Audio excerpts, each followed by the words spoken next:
দেশজুড়ে ক্রমবর্ধমান অসন্তোষের আবহে এবার প্রতিবাদের নতুন ভাষা খুঁজে নিল যুব সমাজ। সিজেপি এর ডাকে আয়োজিত বিক্ষোভে বিপুল সংখ্যক তরুণ তরুণীর অংশগ্রহণে সরগরম হয়ে উঠল শহরের রাজপথ।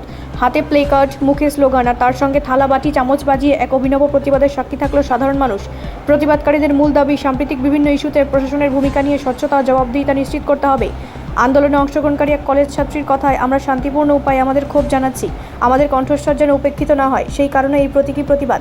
আয়োজকদের পক্ষ থেকে জানানো হয়েছে, এই কর্মসূচির উদ্দেশ্য ছিল সাধারণ মানুষের মধ্যে সচেতনতা বৃদ্ধি এবং সরকারের দৃষ্টি আকর্ষণ করা। তাদের দাবি, বিভিন্ন গুরুত্বপূর্ণ ঘটনায় যথাযথ তদন্ত ও দ্রুত পদক্ষেপ না নেওয়ায় সাধারণ মানুষের আস্থা নড়বড়ে হয়ে পড়েছে। পুলিশ প্রশাসন বিক্ষোভের সময় কড়া নজরদারি রাখলেও কোনো অপ্রীতিকর ঘটনার খবর পাওয়া যায়নি। তবে পরিস্থিতি নিয়ন্ত্রণে রাখতে এলাকায় অতিরিক্ত বাহিনী মোতায়েন করা হয়েছিল।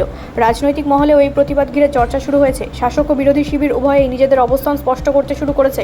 বিশ্লেষকদের মতে, এই ধরনের সৃজনশীল ও শান্তিপূর্ণ প্রতিবাদ ভবিষ্যতে আরও বড় আকার নিতে পারে।